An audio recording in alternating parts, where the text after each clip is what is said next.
Good evening, everyone. Welcome back to Borrow Me a Minute, the program that will let you think and reflect about things that sometimes we don't give the importance they have. As you know, or if you are new, you will know now, this program is very diverse and always changes the topic.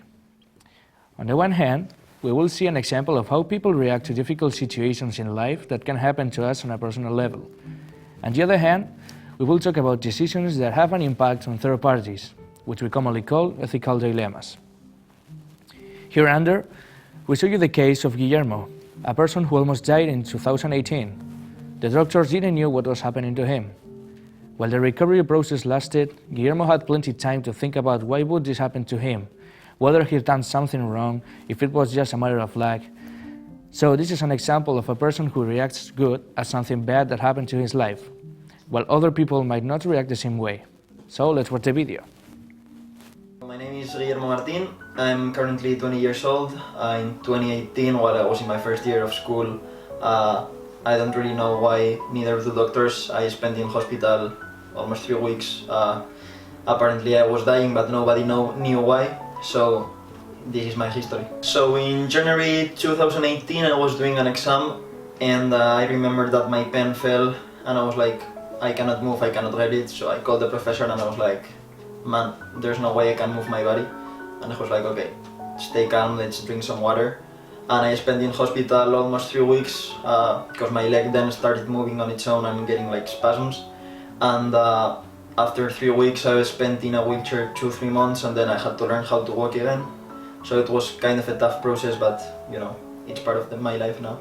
Regarding my feelings in that moment, I don't really remember because I had so much medication. But I've always been a super positive person, and I try to like make fun of myself and like try to be smiling all the time. And while I was in the wheelchair, I would do silly things with my wheelchair. My friends would like drive me around. So you know, I know it was really hard situation, but I tried to keep myself as positive as I could. Of course, my family and friends were like key people in this process. My dad would wake me up at 5 in the morning, would drive me to school. He would pick me up afterwards, so you know, of course I couldn't be walking today or playing tennis again if it hadn't been for him. And of course friends were also really important, because like when I was in class or when I was like Saturday afternoon I was at home, they would come home and like try to do plans together, like they would adapt themselves for me to be able to do things, or they would like keep trying to make me walk, but they wouldn't treat me as if I was like unable. They would just do what I told them, that it was like pretty much make fun of me as I did myself, because as I said before, I thought that the best way to face this situation was like with humor. So you know, that's what really helped me. So even though at first you think like, why would this happen to me, or why am I here in the hospital, or why can't I walk, and you start like reconsidering everything you've done up to this point, if someone had to like undergo this same situation, I would highly recommend them to be like, okay, this happened, there's nothing I can do about it, let's focus, try to solve this. And of course, like surround yourself with family, friends, try to like smile as much as you can, try to like stay as positive as you can. Of course it's gonna be hard, and of course that you're gonna be asking yourself so many questions, but if you have like this positive attitude, it's gonna be much easier to like overcome these circumstances than if you're like all the time saying like, shit, why would this happen to me? Thank you, Guillermo. You are so inspiring. But we have to move on. So today's guests are so special because they are really young. We are used to see a lot of philosophers here, but they are always adults. We have invited them because sometimes we just focus on older people. We have the tendency to think that they know the most. We may think that they are more clever or maybe more mentally stable for talking about life that. But we wanted to turn the tables. This generation is the future, and we want to know what they think. Today's guests are both students of philosophy in Spain, Jon Ruiz Aguirre and Sara Sánchez González. Today we wanted to see another perspective of view. We will have the opportunity to talk about the ethics and the moral, what is wrong and what is right, and what defines it. But that's not all. We'll have a little contest of cinema, and then we have a special surprise for you, our faithful viewers, but you will have to wait until the very end of the set to see it. First, let's give a warm welcome to our guests, Sarah and John.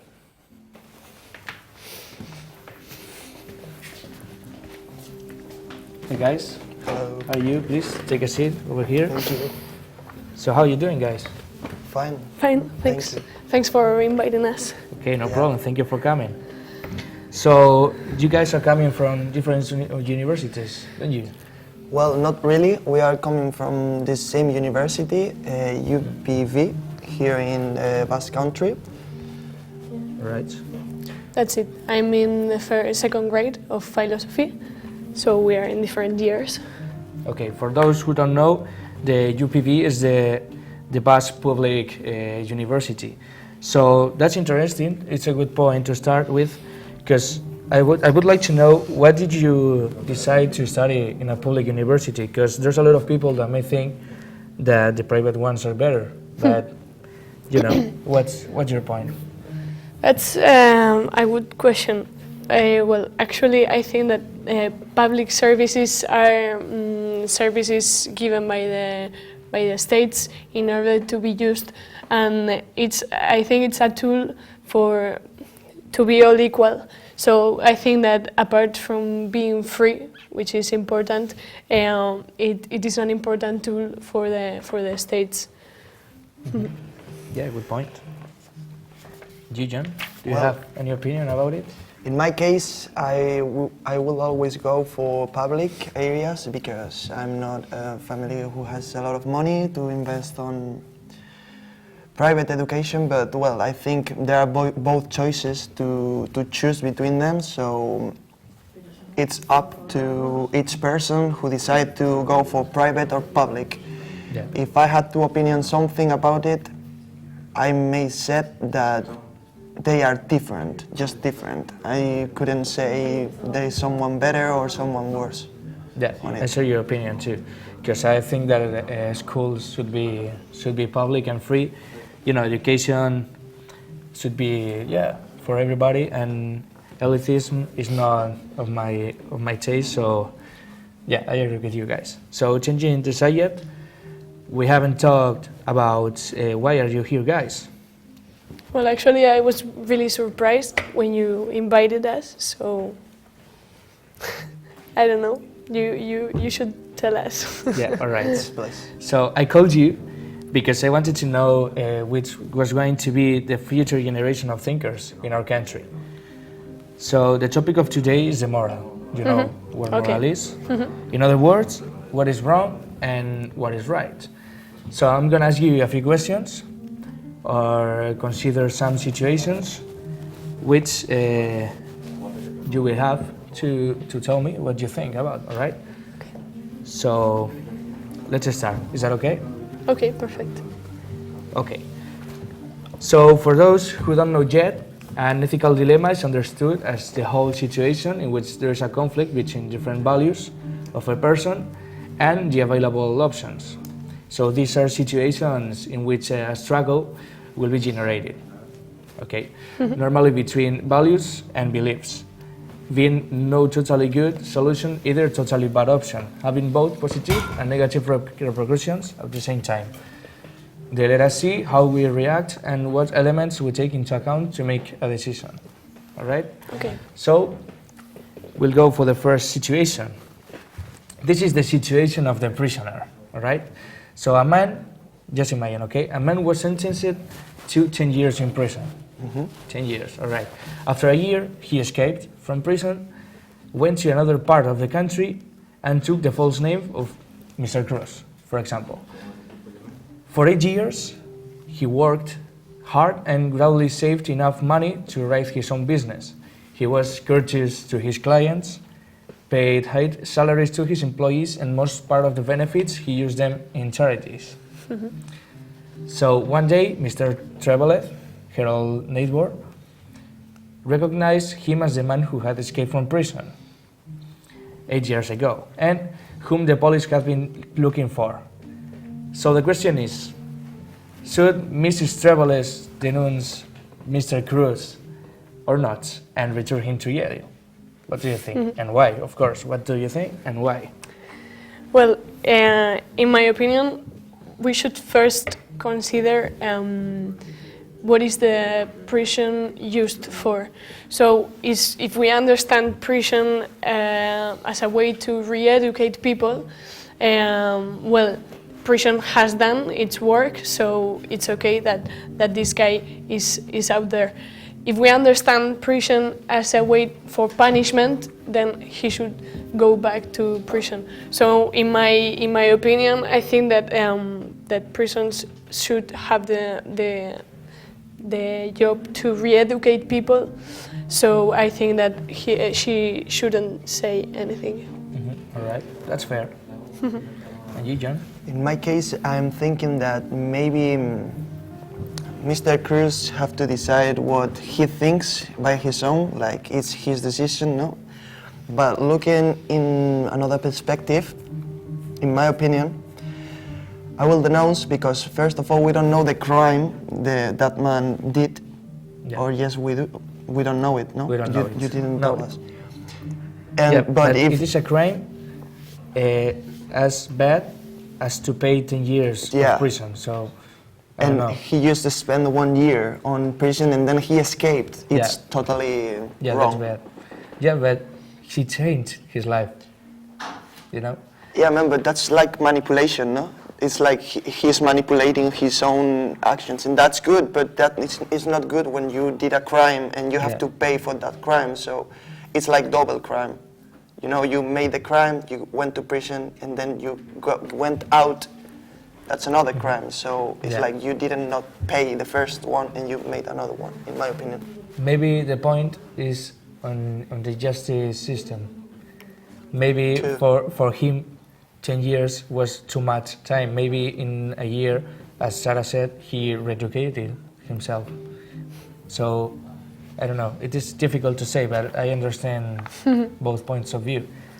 So, yeah, we have to move on to another new dilemma. So, this one could happen to us in real life. You work, all right, both of you or one of you, work in the human resources department in a large company, all right, and you are responsible for admitting new employees. Suddenly, for a new position, 2 candidates come. A good friend of yours who more than once helped you, and another one who is a complete stranger, but is the most suitable and prepared for this profession. So you know your friend, and you know he's a good guy or girl, and you know this new person that is the perfect candidate for the job. What do you do? So I probably will look it as a professional I am, because in that case, so I think profession and personal life are separated. It may be like this for working good, you know, and obviously he is my friend, but if it's not the best one for getting the job, I'm the one who is deciding if you get the job or not. So you are not going to be it. And if he is a good friend of mine, he will understand that. Yeah. If not, it will be like kids. You know, Yeah. we will be like kids. I agree with you. Yeah, that's a point. I agree with Jan in the point that he said that if it's a really good friend, he or she should understand what you're doing, and you're looking for people for a job, which is something important in people's lives. So I think it is important to hire people with a bit of head, and I think that the best option would be to hire the most suitable person for a job. So I would talk with my friend, of course, but I would explain all this. Yeah, you're so fair. Because in fact, I would do the same. You know, you don't have to mix professional and personal life. I agree with you. So thank you for your answers. And we have to go to advertisements, dear audience, but stay tuned because in a few minutes we are doing a little contest for you guys. And the topic of today is going to be films. Do you like films? Yeah, for Filmmaking? sure. Yeah. For sure. All right. So let's see what you know. Yeah. We're back in a moment. See you. In Anchor, we think that you should stop worrying. To manage that, we have changed everything. Zero taxes, zero interest, and zero privacy violation. For you to be able to keep up with life. So you can start living.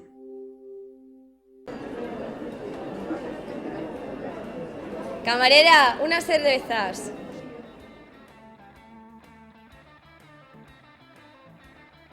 Unas Leizón.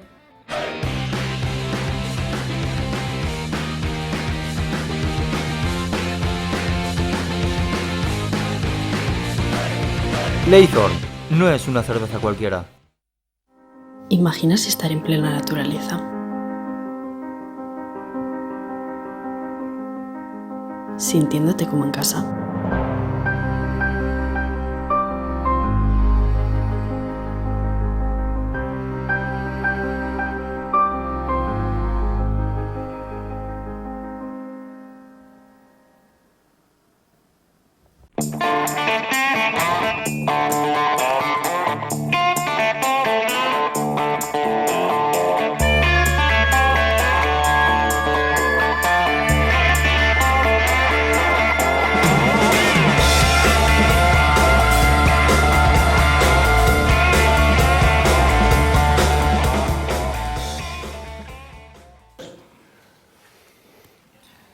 All right, so welcome back, and sorry. So basically, we're going to show you 10 seconds of a film, and you will have to guess which film it is. All right? All right. Simple, easy. Yeah. So each of you will have your own mark, and every time you guess, you'll get 1 point.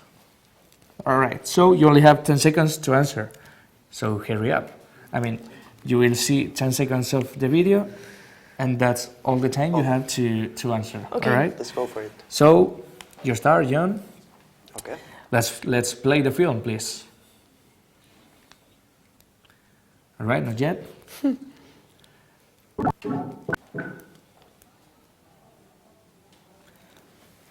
Okay, so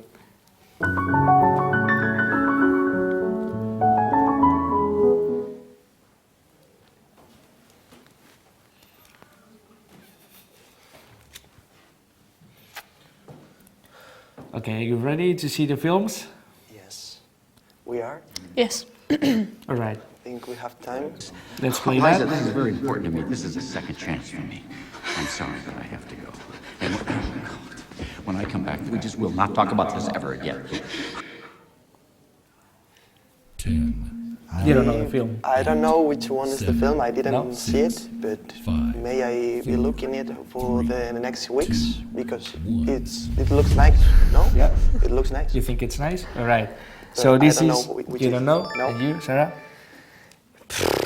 I don't Yeah, know. you will have no point, but maybe you know the Okay. film. I don't know. You don't know? I don't know. No, it is The Shape of Water. You know, this is a fantastic and romantic film about a woman that falls in love with a captured humanoid amphibious creature. This film was directed by Guillermo del Toro. You know him? Yeah. And the message he tries to send is not to say that stranger things are monsters, but to try to establish a relation somehow and with them. So let's go with the second one. Nice try, but you didn't guess it, so you have no point. I'm Maybe sorry. the next one. I'm sorry, Jan. And this is for you, Sarah. Okay. Just feel like women, they have minds and they have soul. I love this film. Yeah. It is Little Women. 7, No, it is. Yes? No? Yes. Yes, it is. Yes, it is. Yes, it is. All right. So this is an American drama film written and directed by Greta Gerwig. It is a new version of the novel of the same name of 1868, written by Louisa May Alcott. So and explores the life of the March sisters in the 1860s in New England in the start of the American Civil War. According to one of its producers, the new adaptation focuses more on the life of the young adults of the sisters, particularly after Meg, Joe, and Amy leave their family home. Yeah, the film jumps back and forth in time and focuses more on the themes than on the narrative. So let's play the third film. Let's go. It's a hell of a view. I give them that for what it's worth. I agree.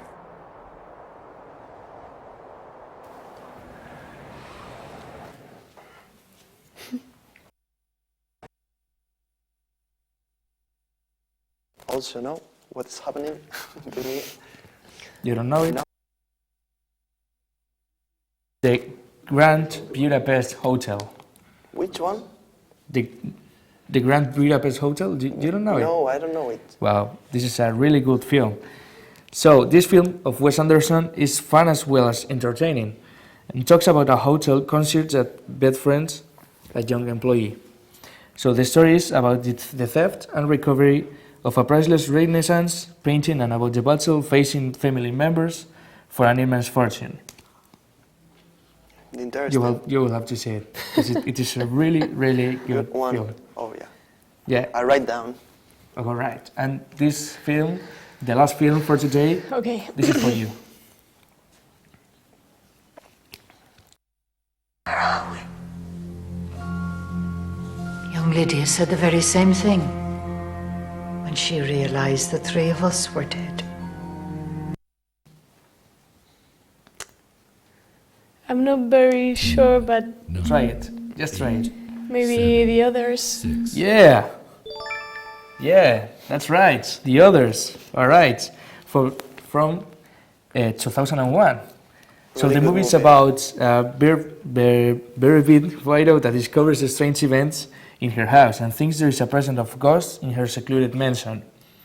This film won 8 of the 15 Goya he was nominated for, including Best Sound, Best Cinematography, Best Direction, and Best Film.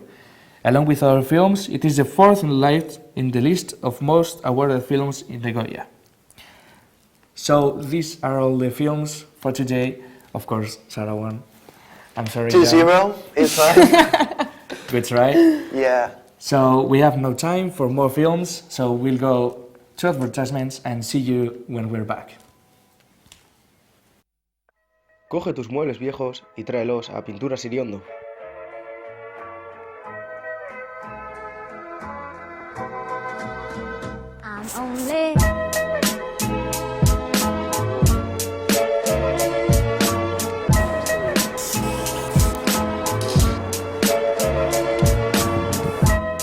Convierte lo viejo en nuevo con una buena mano de pintura. ¿Caída de pelo? ¿Problema de piel? Cada perro es único.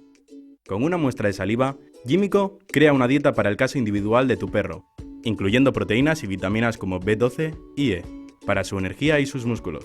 Cuida de su piel, dentadura y digestión sin necesidad de gastar en variedades de productos. ¿Nos lo presentas? Tu perro es único. Dale, Químico.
Zuretzako beste mezu bat. Botiletan botatzen direnetarikoa. Nahiko nukeen arren, azkena izango estena. Zuretzako beste mezu bat. Irratiren batean entzun, aldizkari galduren batean irakurri, edo nire idazteko blokean aurki itzazu. Zuretzako beste mezu bat. Ilusiotik amorrura, amorrutik postasunera, postasunetik tristurara, eta orain, tristuratik idatzitakoa. Zuretzako beste mezu bat, horriek lastantzen leunki, udazkeneko ostoak erotzen diren bezala. Zuretzako beste mezu bat, eskuz idazten diren horietarikoa, letrak askarra izan, eta oso abila ezpanaiz ere, zinez, saiatzen naizelako.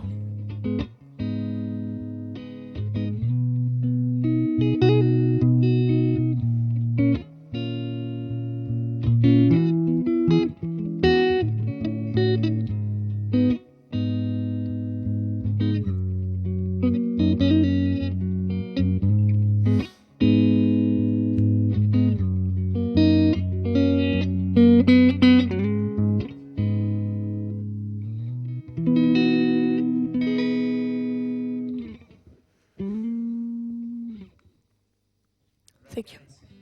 Thank you. Thank you so much. Was the poem yours? Yes. Yes, it was. Wow, really beautiful. And the song? The song, it was from Kokoroko. It's Abuse Junction. Yeah, From all right. Kokoroko. So nice. Really good riff. So thank you for coming today. I hope you are lucky enough so as to be good in life, Yeah, to thank enjoy you. your life. And we'll see you next time, next week. Thank you for seeing us, and we'll back next week. See you.